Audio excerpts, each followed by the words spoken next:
शुभ्रा कोटेकर वक्रतुंड महाकाय सूर्यकोटी समप्रभ निर्विघ्नं गुरुवे देव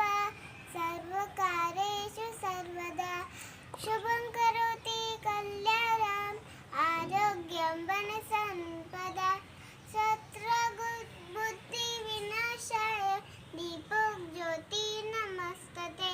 दिव्या दिव्या दीपत्कार कानी कुंडल मोतीहार दिव्याला पाहून नमस्कार दिवा लावला देवापाशी उजेड पडला तुळशीपाशी माझा नमस्कार सर्व देवांपाशी तियाचा तेल कापसाची वात दिवा जळ सारी रात घरातली पेढा बाहेर जा बाहेरची लक्ष्मी आत घरच्या धनला ऐशाला बायशाला वायशाला